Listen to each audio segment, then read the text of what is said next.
When an animal's loyalty is betrayed, it fights against the chains of treachery. And a wild horse emerges to change the fate of a man who thought he had it all under control. The scent of rain hung in the air as grey clouds embraced the skyscrapers of Portland. Robert Anderson observed the city through the panoramic window of his office on the top floor of the imposing Anderson and Mitchell Developments building. His brown eyes, marked by time and experience, reflected both power and melancholy. He adjusted the position of his wheelchair, his inseparable companion since the accident 5 years ago. "Mr. Anderson, Mr. Mitchell has just arrived for the meeting." Lisa's calm voice interrupted his thoughts. "Ask him to come in, please." Robert turned his chair, facing the enormous mahogany desk that symbolized his authority. Richard Mitchell, his business partner of 20 years, entered the room with that characteristic smile that won everyone over. Tall, elegant, always impeccably dressed. He approached Robert with the familiarity of someone who had shared victories and defeats.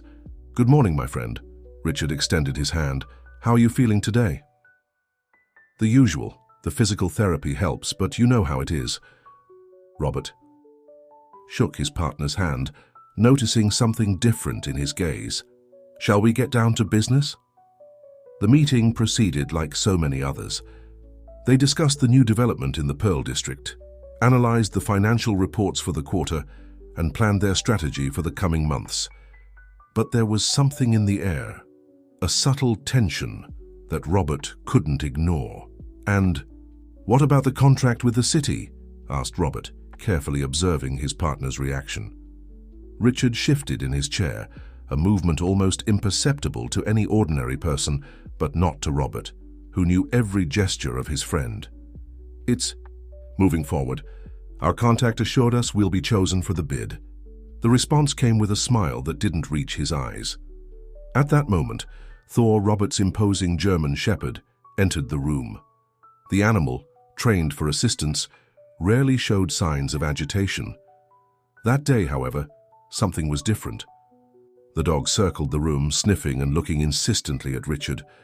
"Thor seems agitated today," Richard commented, visibly uncomfortable with the animal's attention.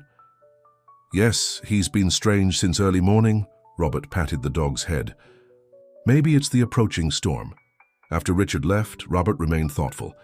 His cell phone rang. It was Helen, the physical therapist who worked with him daily. "I'll be there in 15 minutes, Mr. Anderson." Helen's sweet voice always brought a certain peace to his day. Helen Carter, 35, was more than a competent professional. Over time, she had become a confidant, someone Robert trusted beyond the physical exercises. Widowed for 3 years, she dedicated herself entirely to her work and her teenage daughter, Julia. "You're tense today," Helen observed while helping Robert with his exercises. "Something's worrying you." Robert hesitated. "I have a feeling that something isn't right, Helen. Richard is different, distant. Thor noticed it too. Dogs have a sixth sense, Mr. Anderson. Perhaps you should pay attention to those signals." That simple observation echoed in his mind. Robert had built his empire believing in numbers, contracts, and results.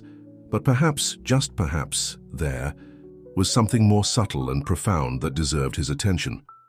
At the end of the day, as Robert was heading down to the parking garage, he saw Richard in a heated conversation with a man he recognized as Oliver Manning, a well-known local politician involved in corruption scandals. They were at a distance, but Robert could sense the tension in their dialogue. At home that night, he mentally revisited the past few months. Small inconsistencies in reports, secret meetings, documents that mysteriously disappeared. They were loose pieces of a puzzle that was beginning to take shape in his mind. Robert looked at Thor, who was resting beside his bed. "What do you know that I don't, my friend?" he murmured, stroking the animal's fur. On that rainy night, as Portland fell asleep under the cloak of the storm, Robert made a decision. He would investigate silently, discover the truth behind his suspicions, not for vengeance or power, but for integrity. The same integrity he had sworn to maintain when he founded the company with Richard, in a time when friendship meant more than contracts.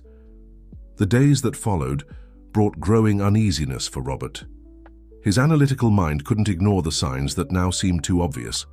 During a board meeting, He noticed how Richard averted his gaze when questioned about investments on the Oregon coast, a project that had consumed a considerable amount over the past few months. "We need more time to see results," was Richard's evasive response. "The luxury real estate market requires patience." Robert nodded, pretending to accept the explanation, but his distrust only increased. After the meeting, he called Charles Freeman, his personal accountant and longtime friend. "Charles, I need you to conduct a discreet audit of the accounts for the last 6 months, just for my peace of mind." Charles, a man of few words and unwavering loyalty, understood the seriousness of the request. Without needing further explanation, "I'll take care of it, Robert. When do you need this?" "As soon as possible. And Charles, this stays between us." That afternoon, during his physical therapy session, Robert was particularly quiet. Helen, sensing his restlessness, tried to distract him with conversations about everyday life. "Julia is in the phase of deciding which college she wants to attend. One day it's medicine, the next it's law." Helen smiled while helping Robert with his strengthening exercises. "Teenagers are a mystery." "She's lucky to have you as her mother," commented Robert, briefly emerging from his dark thoughts. "I'm sure she'll make the right choice, whatever it may be." Helen observed him carefully. "You seem distant today. Is there anything I can help with?" Robert hesitated. Over the years, Helen had become more than an employee. She was someone he instinctively trusted. "Do you believe people can fundamentally change, Helen?" "It depends," she replied, adjusting the equipment. "I believe circumstances can reveal what has always been there deep down. We rarely change, we merely reveal ourselves." Those words stayed with Robert for the remainder of the day. Was Richard merely revealing himself now, after so many years of apparent integrity? That night, while reviewing some documents in his home office, Thor began barking insistently at the window. Robert approached, intrigued by the animal's agitation. Outside in the darkness of the rainy night, he glimpsed a figure that quickly disappeared among the trees in the garden. "Security? Check the southern perimeter, near my office," he ordered through the intercom. Minutes later, the head of security informed him they hadn't found anyone, only footprints in the mud indicating someone had been there. The next day, Charles appeared in his office with a grave expression. "Robert, we need to talk privately." He closed the door behind him and placed a folder on the desk. "I found inconsistencies. Significant amounts were transferred to offshore companies with no apparent activity." Robert felt a tightness in his chest. Amounts of how much? Millions. Robert, and all transactions have Richard's digital signature. The confirmation of his suspicions brought no relief, only profound sadness. "Keep investigating, Charles. I want concrete evidence before making any decision." That afternoon, Robert decided to do something unusual. He asked his driver to take him to Barton Park, where he used to stroll before the accident. Nature always brought him clarity in difficult moments. Sitting in his wheelchair by the lake, watching the ducks and swans, he felt a presence beside him. It was Helen, walking with her daughter, Julia. "Mr. Anderson, what a surprise," exclaimed Helen. "Please, here, I'm just Robert." He smiled, genuinely happy to see them. Julia, a 16-year-old with the same expressive eyes as her mother, smiled shyly. "Do you come here often, sir?" "I used to. Today I felt the need for fresh air and space to think." Helen sensed the melancholy in his words. "Julia, why don't you go buy some ice cream for us?"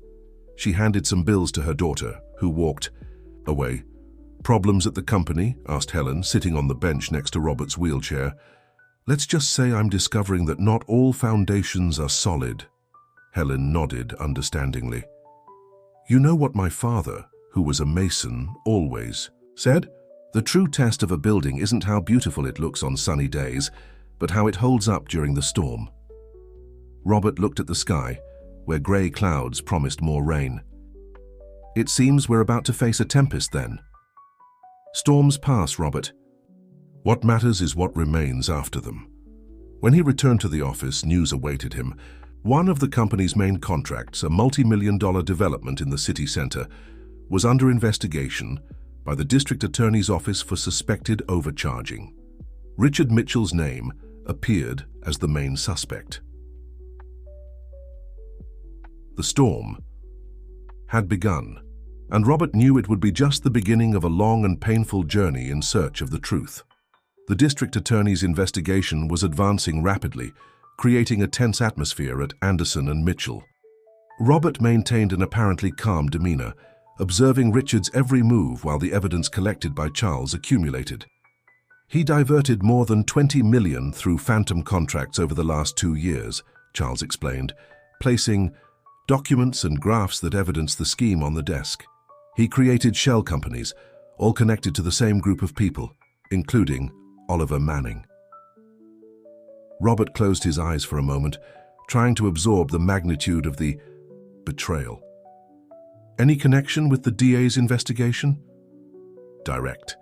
They're following the same trail as us, just more slowly. It's a matter of time until they reach the same conclusions. Thor, lying near Robert's chair, suddenly raised his head, as if sensing something. Seconds later, the office door opened and Richard entered without announcing himself. "Am I interrupting something?" Richard asked, his gaze alternating between Robert and Charles, noticing the scattered documents that were quickly gathered. "Just reviewing some financial projections," Robert replied, with a calmness that surprised even himself. "Any news about the investigation?" "Nothing we should worry about. They're just standard procedures." Richard sat down, demonstrating a confidence that contrasted with the gravity of the situation. "Actually, I came to propose something. I'm thinking of expanding to the Northeast. There are excellent opportunities in Boston and Providence." Robert observed his partner with renewed attention. Was Richard planning to divert more resources or preparing an escape route? "Interesting. Prepare a detailed presentation and we'll discuss it at the next board meeting." Robert maintained the charade, determined to buy time while gathering more evidence. After Richard left, Charles expressed his concern. "He's trying to create new fronts to continue the diversions. We need to act soon, Robert." "Not yet. I want to understand the full extent of this scheme. Who else is involved? Who are the ultimate beneficiaries?" That afternoon, during the physical therapy session, Robert was particularly tense. Helen noticed immediately. "Your muscles are rigid today. Stress at work?" "You can't imagine how much," replied Robert, allowing himself a moment of vulnerability. "Sometimes I wonder how people manage to hide their true nature for so long." Helen worked silently for a few minutes before responding. "You know, after my husband passed away, I discovered there were many things about him I never really knew. Secrets, small lies, a parallel life. How did you deal with that?" "It was difficult. First came anger, then sadness, the feeling of betrayal. But with time I learned that no one is completely transparent. We all have shadows." Helen paused, adjusting Robert's position. "What's important is how we react when those shadows come to light." That night, Robert decided to visit a special place. He asked his driver to take him to the small chapel where his parents were buried in the municipal cemetery. He hadn't been there for years, perhaps avoiding confronting the memories and values his parents had instilled in him. "Mr. Anderson always said that a man is defined by his choices, not by his circumstances," commented Jack, his driver of more than a decade, while helping Robert with his wheelchair. He was right, as always. Robert contemplated the simple headstone, contrasting with the empire he had built. He was never impressed by money or power, only by character. The next morning, Robert received an unexpected visit. Lisa announced the presence of Edward Vasquez, the district attorney in charge of the investigation. "Mr. Anderson, thank you for receiving me without a prior appointment," began Edward, a middle-aged man with a keen gaze and firm posture. "We're at a crucial phase of the investigation, and I believe you can help us. I'm at your disposal, Mr. Vasquez. We have concrete evidence of a corruption scheme involving contracts between your company and public agencies." Edward opened a folder showing documents very similar to those Charles had presented. "The name that appears most frequently is that of your partner, Richard Mitchell, but we need to know if you were aware of these operations."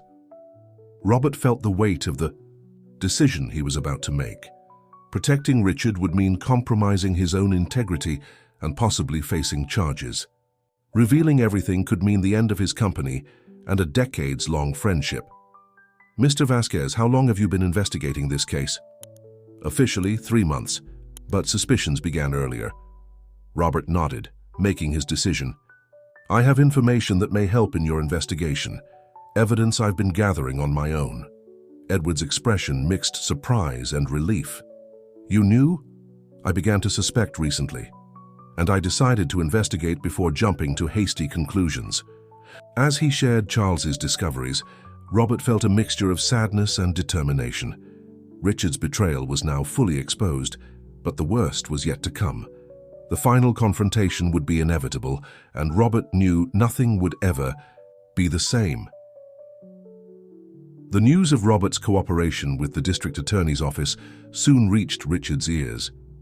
The corridors of Anderson and Mitchell became a minefield of suspicious glances, whispers, and palpable tension. Robert maintained his routine firmly, aware that every move was being observed. On a particularly cold afternoon, Richard appeared in Robert's office without warning. His face, normally composed, revealed a mixture of poorly contained anger and desperation. You betrayed me, Robert. It wasn't a question, but an accusation loaded with bitterness. After everything we built together, Robert faced the man he had considered a friend for so many years. Betrayed? Was I the one who diverted millions from our company? Was I the one who associated with corrupt officials and dishonest politicians? You don't understand.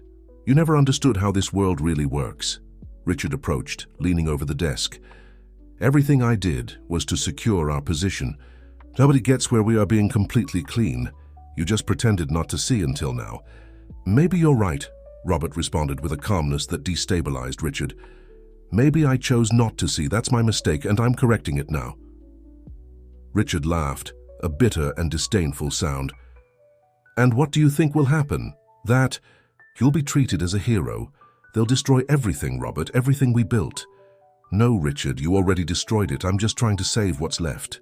That night, after an exhausting day of testimonies and meetings with lawyers, Robert asked Jack to take a different route home. He needed air, space to organize the thoughts racing through his mind. Let's go by the St. John's Bridge, Jack. It's been a while since I've been there. The St. John's Bridge, one of Portland's most emblematic structures, stood majestic under the fine rain that was falling. The lights reflected in the dark waters of the Columbia River below, creating a hypnotic spectacle. Thor, who always accompanied, Robert looked out the window with unusual attention. As the car approached the middle of the bridge, Thor began to bark fiercely, something rare for such a well-trained dog. What is it, boy? Robert stroked the animal's head, trying to calm him, but Thor remained agitated, looking fixedly at something ahead. That's when Robert saw it. A car irregularly parked on the shoulder of the bridge and a familiar figure leaning on the railing. Richard. Stop the car, Jack. The order came instinctively. Stay here with Thor. Sir, I don't think it's a good idea with this weather and... I'll be fine. I just need to talk to him. With difficulty, Robert transferred himself to the wheelchair that Jack quickly prepared. The rain intensified, but he was determined.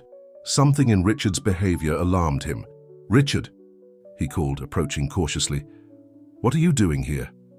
Richard turned slowly. His face was pale, his eyes red, indicating he had been crying or drinking, perhaps both. Come for the grand finale, Robert.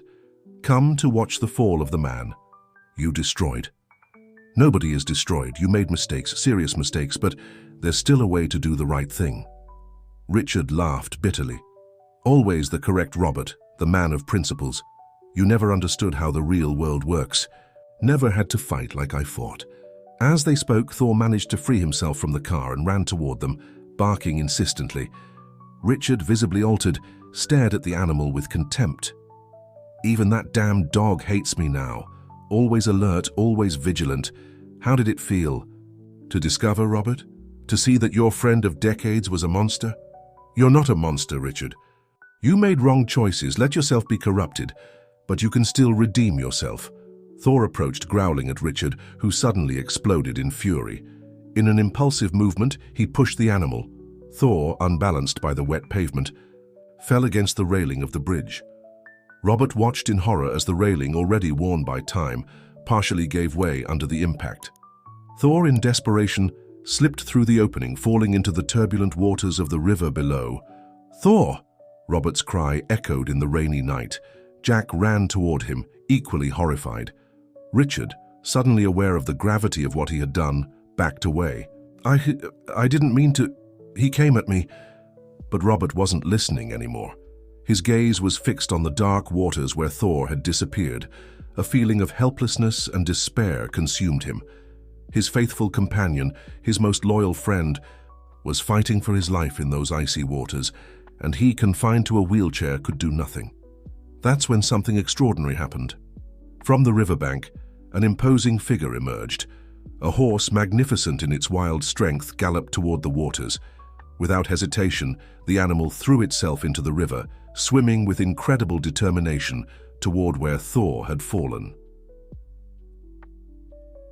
Robert, Jack, and Richard observed in astonishment as the horse reached the dog and, with incredible strength and precision, guided him toward the shore. The scene seemed to defy all logic, as if a greater force was at work in that crucial moment. "My God," whispered Jack, as incredulous as the others. Robert's world transformed in that instant. Richard's betrayal, the complications with the company, everything seemed small in the face of the miracle he was witnessing. An act of pure courage and selflessness performed by a wild animal that owed nothing to anyone. Robert didn't sleep that night. The rescue of Thor by that mysterious horse wouldn't leave his mind. After the incident, Jack had quickly descended to the riverbank, finding Thor exhausted but alive, while the horse remained a few meters away, like a silent guardian. "I've never seen anything like it in my entire life," repeated Jack for the 10th time as they took Thor for emergency veterinary care. That horse knew exactly what it was doing. The veterinarian, Dr. Marcus, examined Thor thoroughly. "He's in shock, with moderate hypothermia and some cuts, but nothing serious. He's a strong dog. In a few days, he'll be recovered." "And what about the horse?" asked Robert, still dazed by the events. "Did they manage to find it?" Jack shook his head. "Disappeared into the woods. The wildlife rangers are looking, but so far nothing." The next morning, local newspapers reported two apparently unconnected events: the preventive arrest of Richard Mitchell for corruption and embezzlement, and the unusual rescue of a dog by a wild horse at St. John's Bridge. The second event, more curious, quickly went viral on social media, with several people sharing videos recorded from a distance. Helen arrived for the physical therapy session with Julia by her side, both visibly concerned. "We saw the news," said Helen, gently squeezing Robert's shoulder. "How is Thor?" "Improving quickly. The vet says he'll be home in a few days." "And you?" asked Julia, showing a maturity beyond her years. "How are you feeling about all this?" Robert reflected for a moment. "It's as if my world had been turned upside down in 24 hours. Richard's betrayal, the accident with Thor, and then that horse." "Interspecies rescues are extremely rare," commented Julia, whose interest in biology was well known. "Almost all documented cases involve domesticated animals, or those that live together. A wild horse rescuing a dog it has never seen before is practically a miracle." "Or perhaps it's just nature reminding us of what really matters," suggested Helen, her gaze meeting Robert's. After a few days, while the investigation into Richard's schemes advanced and the company faced public scrutiny, Robert made an unusual decision. He asked Jack to take him to the place where Thor had been rescued. The area near the Columbia River was partially preserved, with stretches of native forest. According to local residents, a small group of wild horses was occasionally seen in the region, probably animals that had escaped from farms and adapted to life in the wild. "It might be foolish," commented Robert as Jack pushed his wheelchair along an accessible trail.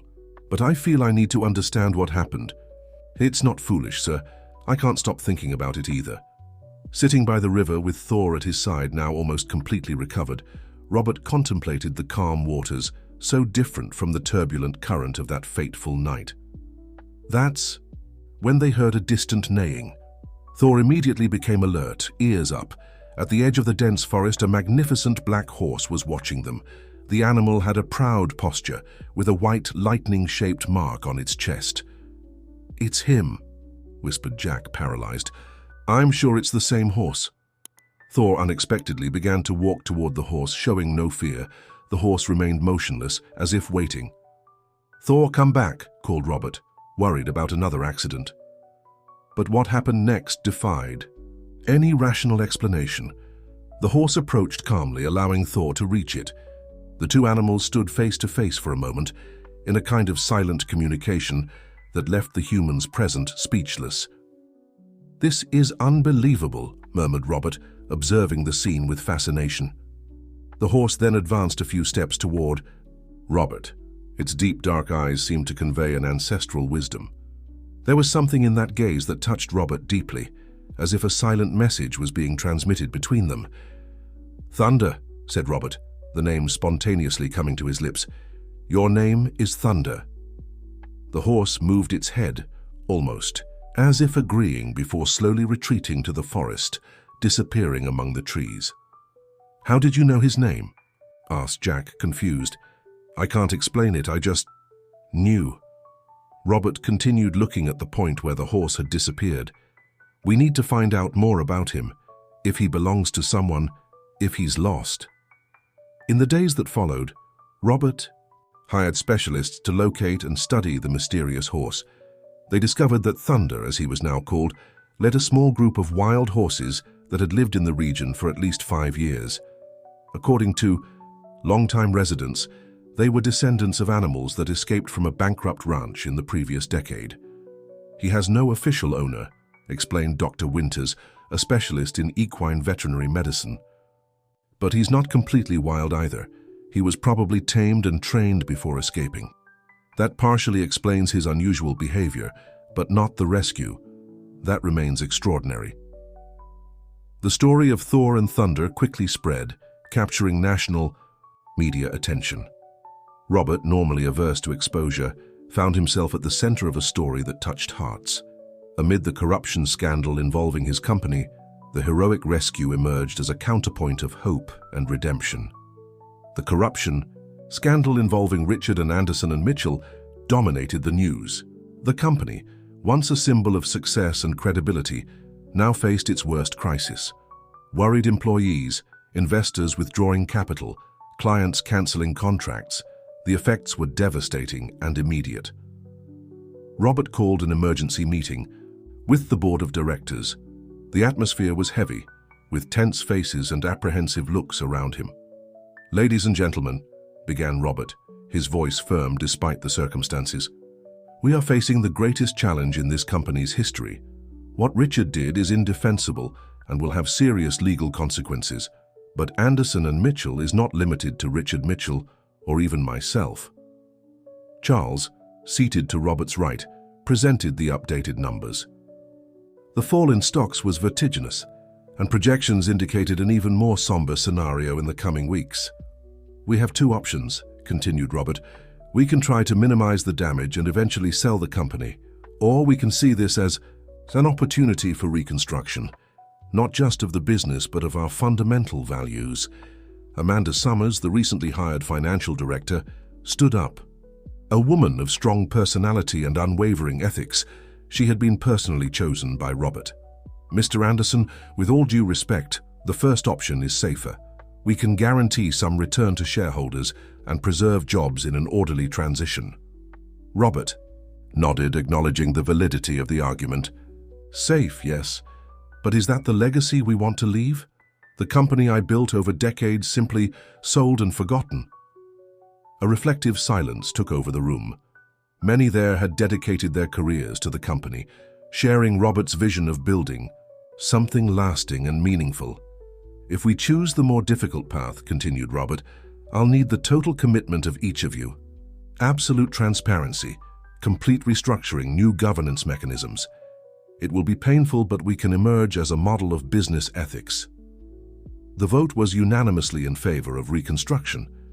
The plan was bold. Voluntarily reveal all information about Richard's schemes, return illegally obtained values, implement a rigorous compliance system, and completely renew the corporate culture. In the weeks that followed, Robert dedicated himself entirely to restructuring the company.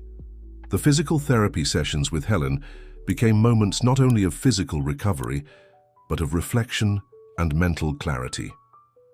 "You're pushing yourself too hard," observed Helen during a particularly intense session. "You need to rest too." Robert smiled tiredly. "I'll rest when this is over. The company is my responsibility, as are the people who depend on it." "And who takes care of you while you take care of everyone?"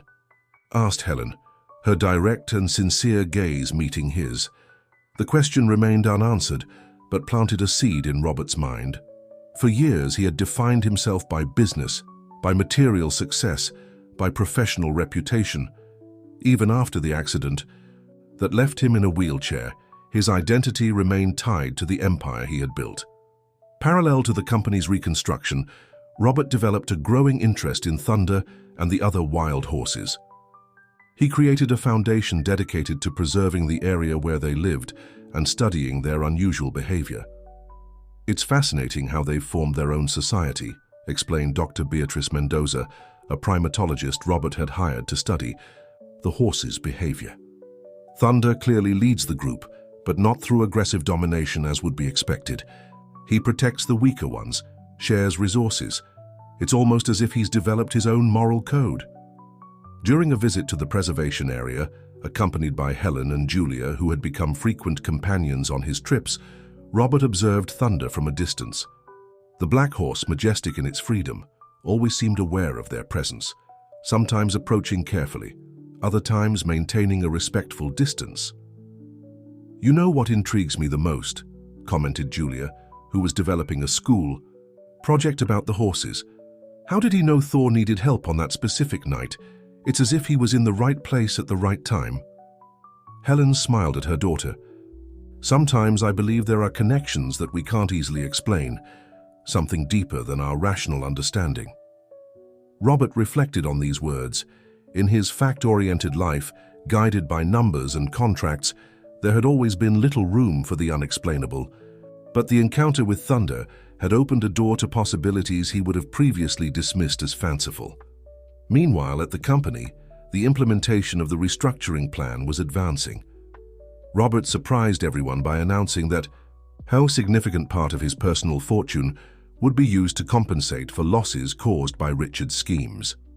"You have no legal obligation to do this," warned his lawyer, clearly concerned. "The evidence shows you had no knowledge of the fraud." "It's not a question of legal obligation, but of moral responsibility," replied Robert with conviction. "I should have noticed sooner. People were harmed under my leadership." The decision, initially questioned by shareholders and market analysts, ended up generating a positive wave of public support.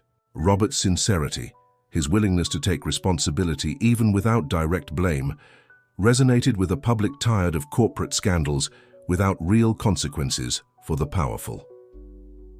One afternoon, while reviewing the company's new ethical procedures with Amanda, Robert received an unexpected call. "Mr. Anderson, this is Edward Vasquez from the District Attorney's Office." "Mr. Vasquez, how can I help you? I have information that might be of interest to you. Richard Mitchell is negotiating a plea deal, and from what my colleagues have informed me, he intends to directly implicate you in the schemes." Robert's world, which was slowly beginning to rebuild, threatened to collapse again. Richard's betrayal now assumed an even more perverse dimension. The news of Richard's possible plea deal fell like a bomb on Robert. As if the financial betrayal wasn't enough, now his former partner planned to drag his name through the mud with false accusations. "He's desperate," explained Edward Vasquez during the coffee they shared at Robert's house. "He knows the evidence against him is overwhelming and is trying any strategy to reduce his sentence." Robert watched the rain through the window, Thor lying calmly at his feet. "What exactly is he alleging?" "That you knew everything from the beginning. That the schemes were jointly planned and that you only distanced yourself when you realized the investigation was advancing."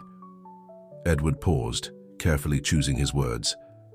He also claims to have documents and recordings that would prove your involvement.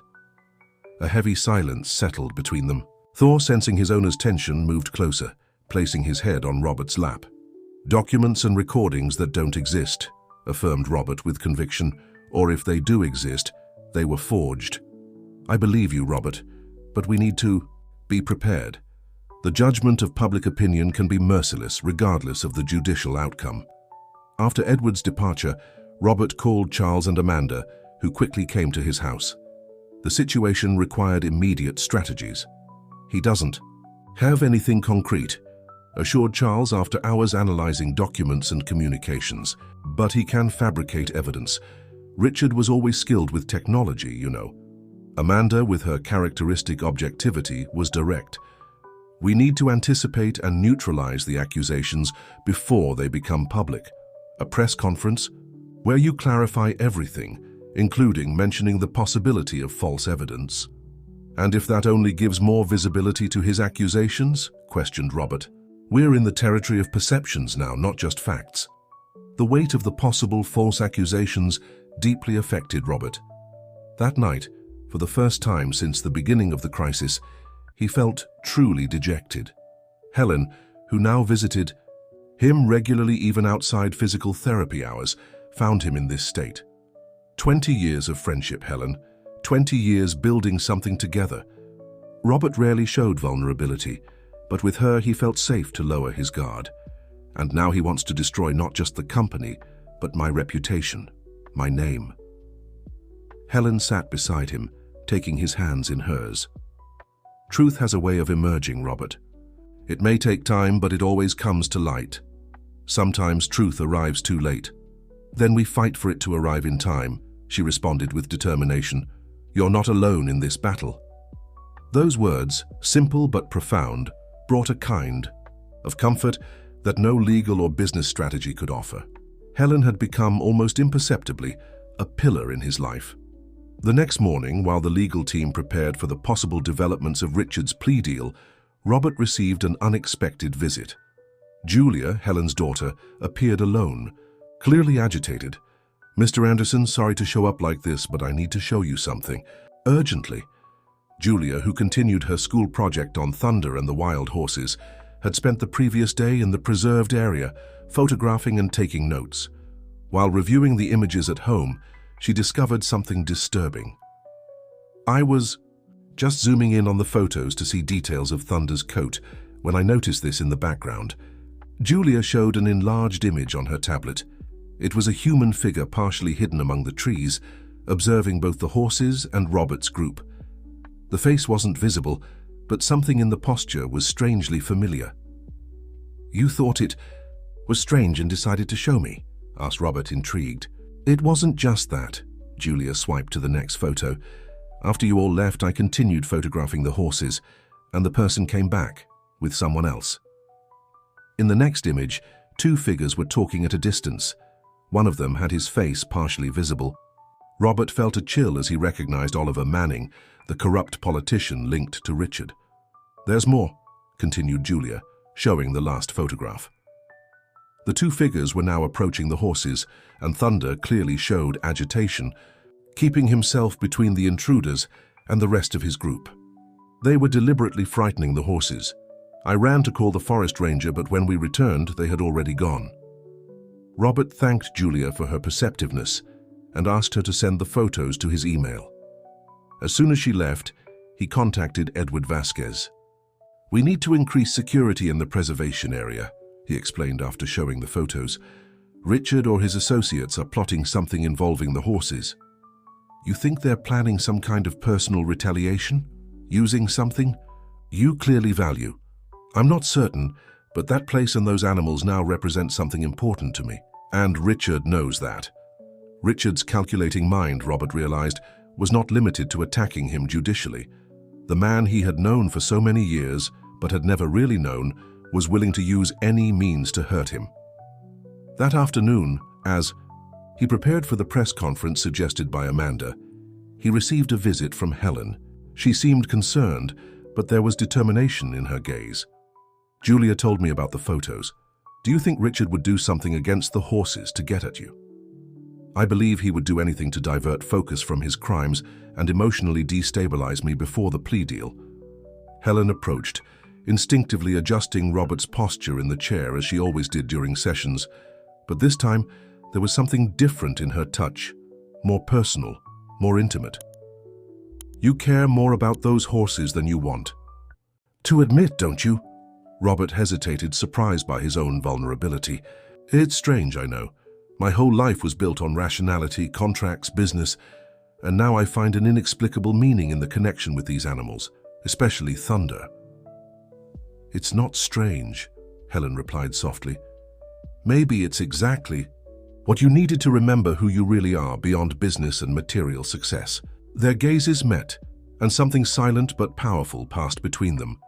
Helen's hands remained on Robert's shoulders, no longer as a physical therapist, but as someone who was beginning to occupy a completely different space in his life. The moment was interrupted by the ring of the telephone. It was Edward Vasquez, his voice conveying urgency. Robert, Richard has just presented his plea deal. The accusations against you are serious, and there's more. Rumors are circulating that the wild horses will be removed from the preservation area for representing a risk to public safety. Now, the war declared by Richard now reached all fronts of Robert's life, and he knew the decisive battle was just beginning. Richard's accusations had been strategically planned to cause maximum damage. Supposed evidence that Robert had actively participated in the corruption schemes flooded the media, carefully edited to appear convincing. Public opinion, initially favorable to the transparency demonstrated by Robert, began to divide. It's all fabricated, affirmed Charles during an emergency meeting at Robert's house. Altered emails, edited recordings, manipulated documents. But we'll need time to prove this technically. Amanda, always practical, added, "Time is what we don't have. The company's image and your personal reputation are being destroyed every minute." But for Robert, an even greater concern dominated his thoughts. The threat to the wild horses, articulated by Richard through his political connections, was advancing rapidly. A petition falsely supported by concerned residents was already circulating, claiming that the animals represented a danger and should be removed. So they've never caused problems. On the contrary, they've become an attraction that economically benefits the region, argued Robert, frustrated with the manipulation of facts. Edward Vasquez, who now transcended the role of prosecutor to become an ally, offered a realistic perspective. Richard is attacking on all fronts. He knows you have the resources to defend yourself legally, so he's targeting something you can't easily control: public opinion and your emotional connection with those horses. The situation became critical when the next morning an administrative order was issued for the removal of the horses, citing sanitary and safety issues. The operation was scheduled to happen in 48 hours. Where would they take them? Asked Robert, trying to maintain calm while talking with Dr. Winters, the specialist veterinarian. Officially to a state conservation farm. But I know that place. It's overcrowded and lacks adequate structure. Wild horses like Thunder rarely adapt to confinement. They wither, lose the will to live. That night, something unusual happened. Helen arrived at Robert's house accompanied not only by Julia, but also by a diverse group: local environmentalists, independent journalists, university students, and even some politicians opposed to Oliver Manning. "I hope you don't mind the invasion," said Helen, as everyone settled in the spacious living room. "But I believe we need a task force to face this situation." Robert, genuinely surprised, observed that unlikely group gathered in his house. For years, he had conducted his business in formal meeting rooms, with executives in ties and renowned lawyers.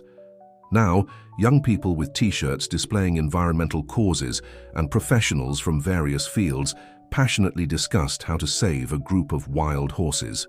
"We can start a campaign on social media," suggested a young journalist. "The story of Thunder saving Thor is already viral. We need to show that these horses are special. We have contacts at the university who can quickly develop a scientific study on the ecological importance of these animals," added a gray-haired biologist. The discussion extended through the night, with strategies being developed on multiple fronts. When everyone finally left, only Helen remained, helping to organize the notes and task lists created during the meeting. "Thank you," said Robert simply, observing her with renewed admiration. "I don't know how you managed to gather all these people so quickly." Helen smiled. "I learned from you that sometimes we need to mobilize all available resources when something really matters."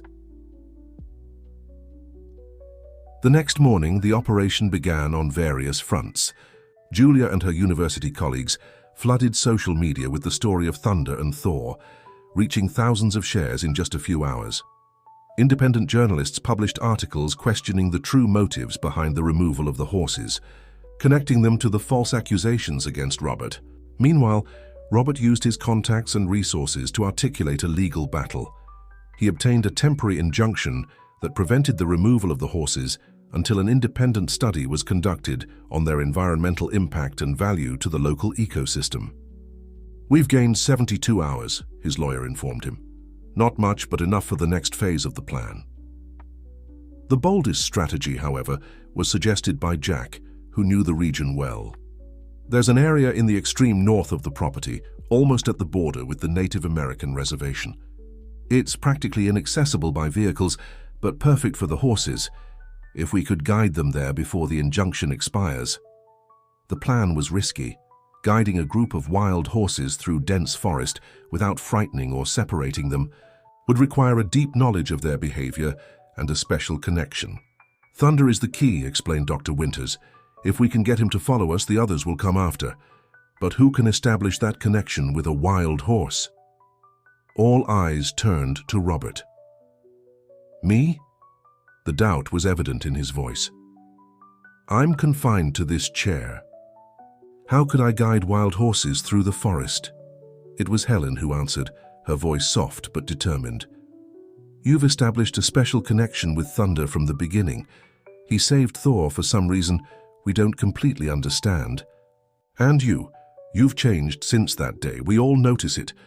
In the hours that followed, they elaborated a detailed plan. Robert would be taken to the area where the horses usually gathered, with the help of a special wheelchair for trails, hastily adapted by a local workshop.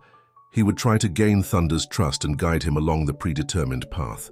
Thor naturally would accompany Robert, serving as an additional bridge of trust with Thunder.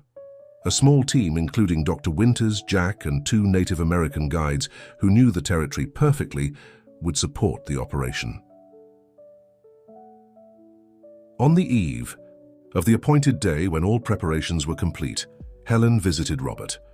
She found him silently contemplating a photograph of his parents. "Nervous about tomorrow?" she asked, sitting beside him. "Not just about tomorrow, about everything."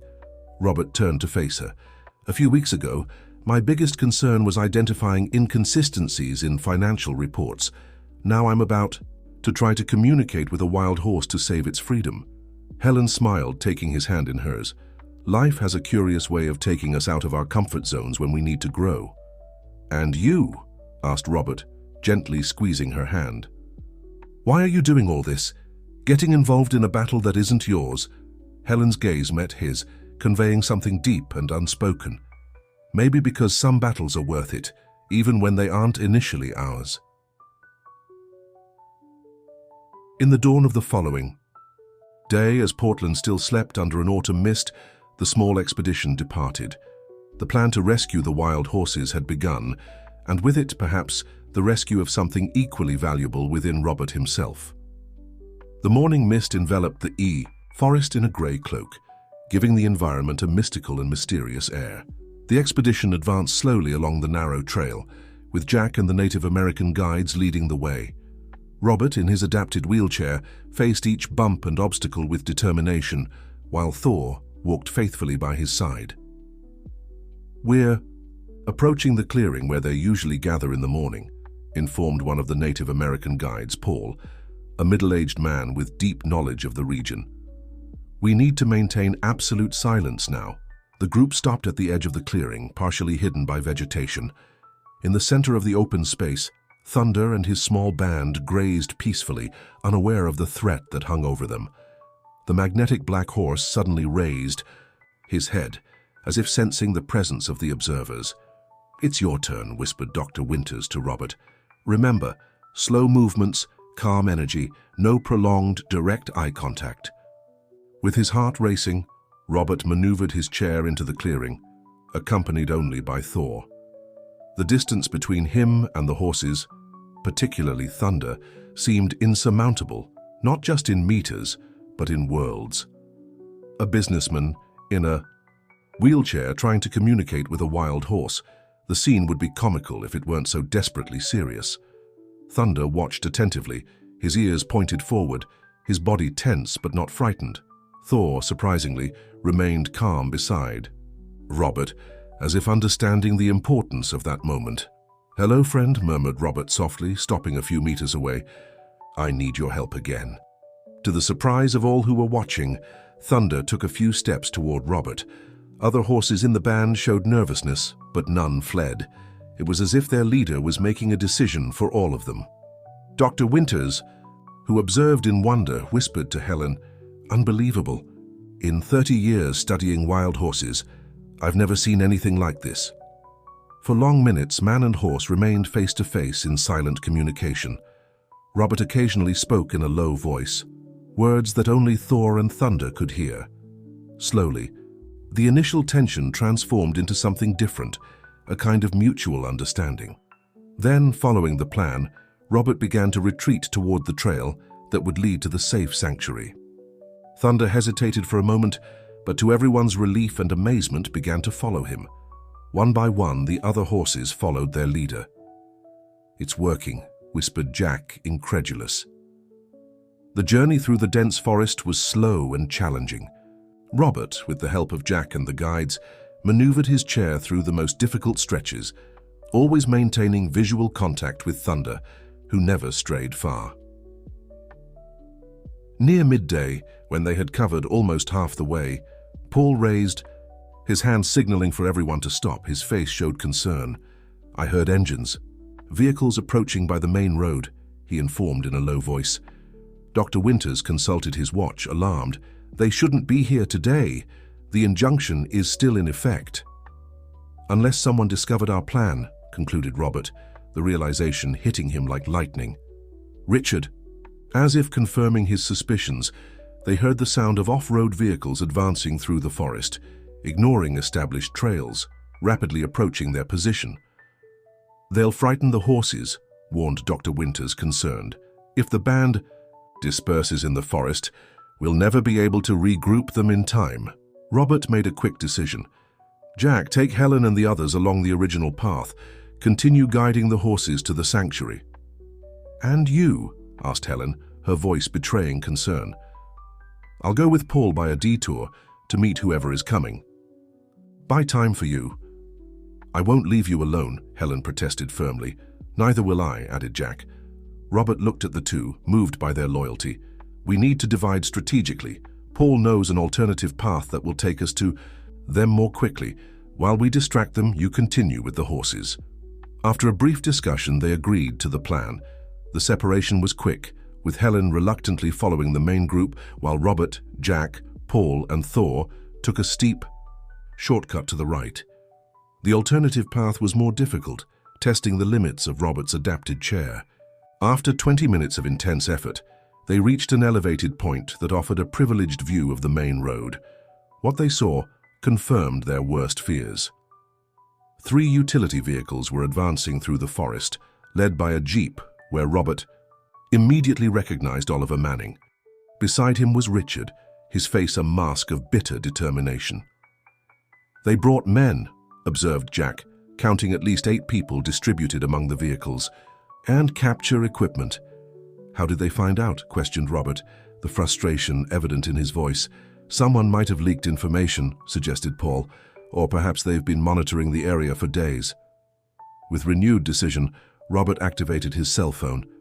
The coverage was precarious, but sufficient for a quick message to Edward Vasquez, informing him about the violation of the court injunction.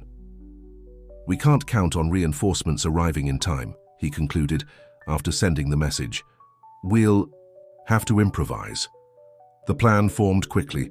Paul, knowing every inch of that territory, suggested a strategy to divert the attention of the intruders. Using his knowledge of the forest, They could simulate the presence of the horses in a direction opposite to the one the main group was actually following. "Richard isn't here just for the horses," observed Robert, understanding his ex-partner's true motivations. "He wants to confront me, humiliate me, use my connection with Thunder against me." "Then we'll give him what he wants," responded Jack, determined, or at least what he thinks he wants. They carefully descended to a strategic point, where Paul created a false trail using broken branches and marks on the ground. Next, they moved to a position from where they could intercept the convoy led by Richard. When the vehicles appeared on the curve of the path, Robert positioned himself in the middle of the trail, Thor by his side. Jack and Paul remained partially hidden, ready to intervene if necessary.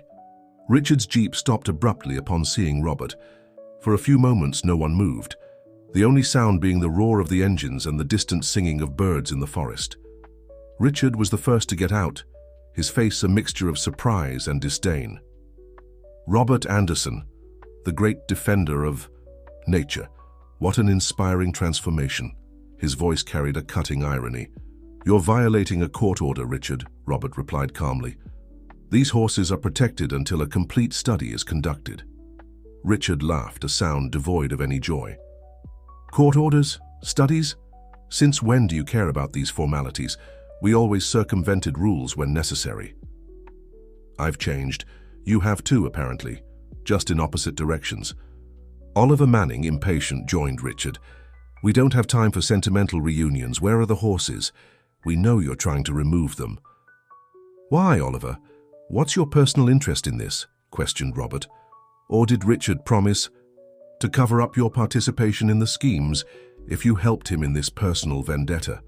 Oliver's expression faltered momentarily, confirming Robert's suspicions. Richard quickly intervened. "Don't divert the subject. These horses represent a public danger and will be removed today. Your pathetic attempt to save them only demonstrates how weak you've become." Richard approached closer, intimidating. "The great Robert Anderson, reduced to a defender of wild animals. Perhaps I've finally found something truly worth defending," replied Robert without backing down. Thor, sensing the tension, began to growl at Richard, who instinctively stepped back. The memory of the incident on the bridge hung between them. "That damn dog should have drowned that night," muttered Richard with bitterness, "and completely reveal the monster you've become. It was the best thing that could have happened." Robert stood firm. "You show your true nature when you think no one is watching, but someone was." The confrontation was interrupted by the distant sound of sirens. Robert's message had taken effect. Reinforcements were coming.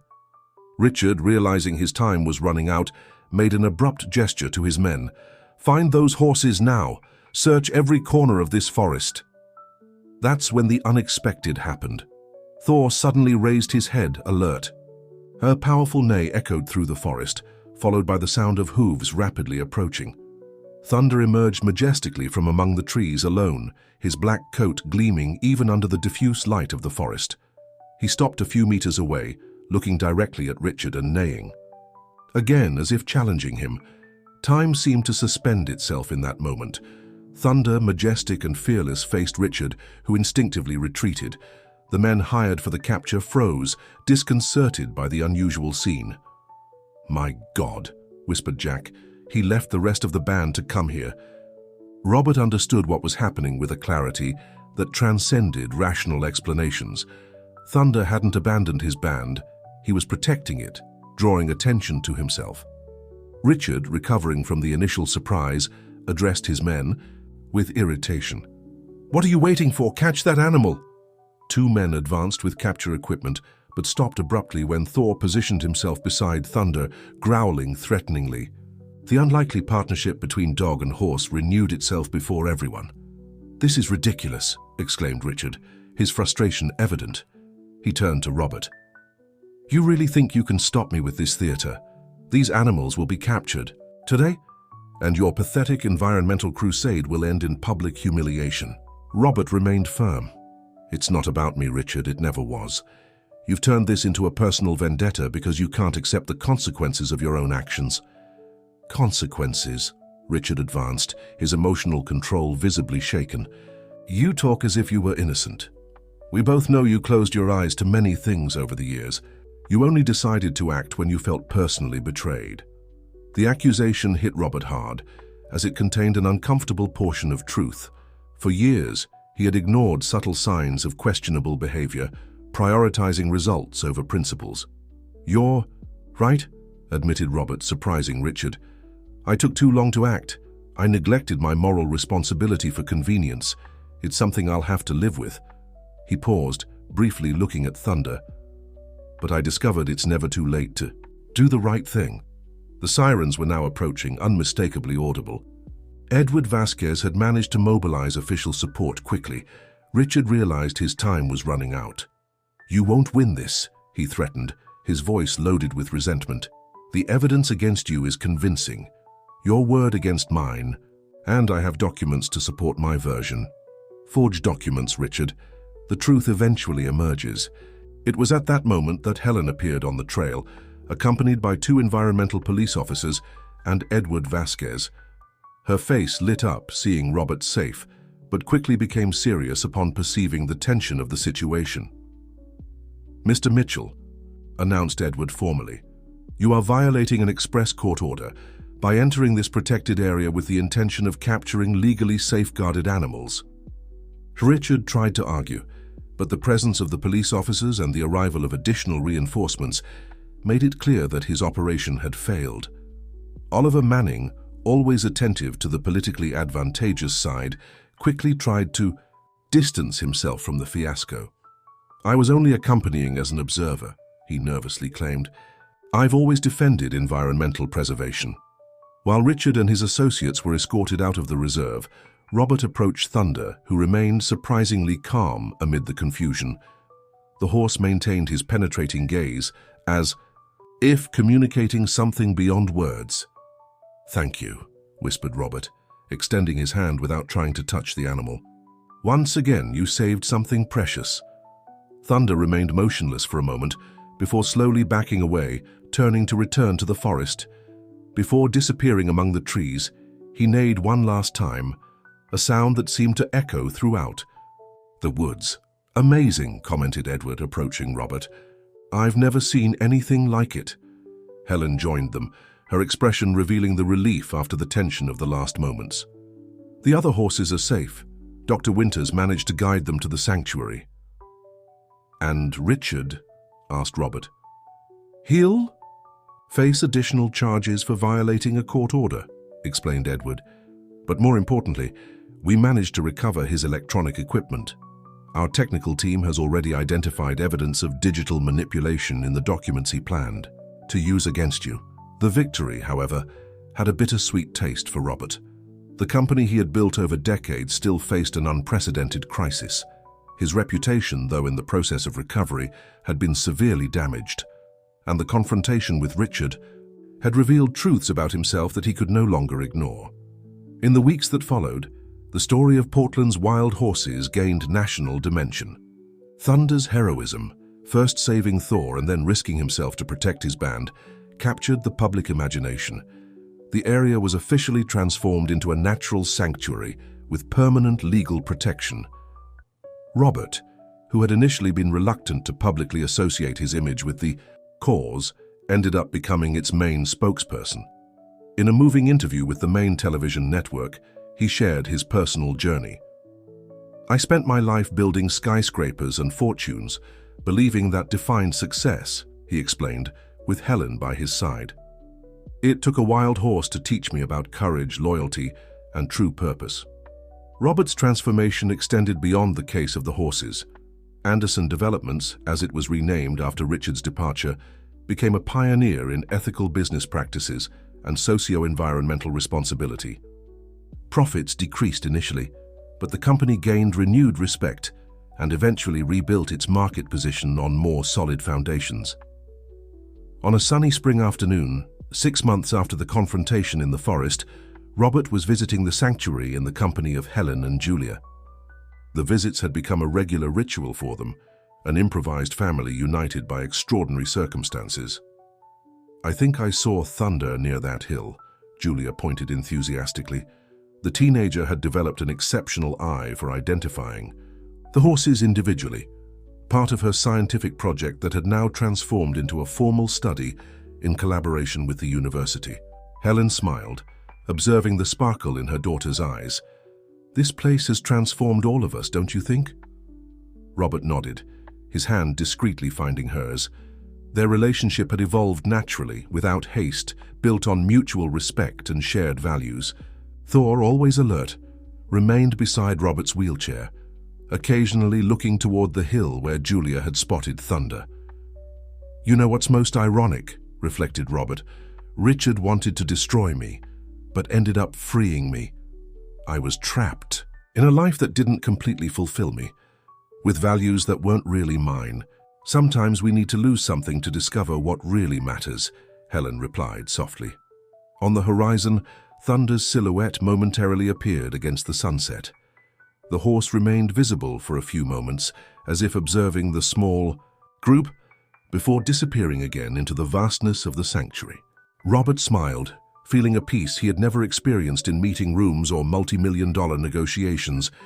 The journey that had begun with betrayal and pain had culminated in something unexpected. A second chance, not just for the wild horses, but for himself as well. "Some call it coincidence, others destiny," he murmured, more to himself than to the others. "But I believe we find the people, the animals, and the circumstances we need to become who we should be." Helen squeezed his hand in silent agreement. As the sun disappeared on the horizon, ending a day and promising a new dawn, for Robert, who had once measured success in profits and material achievements, true wealth had revealed itself in unexpected connections, renewed purpose, and the courage to start over, no matter how unlikely the path might seem. Thor approached, resting his head on Robert's lap, while in the distance Thunder's neigh echoed across the landscape. Two animals that had changed the course of many lives through an act of courage and connection that transcended rational explanations. The company continued, life went on, but something fundamental had changed, and in that transformation resided the true redemption that Robert had never known he needed, until a faithful German shepherd and a wild horse called Thunder crossed his path, proving that even in the most unlikely circumstances, life offers second chances to those with the courage to accept them.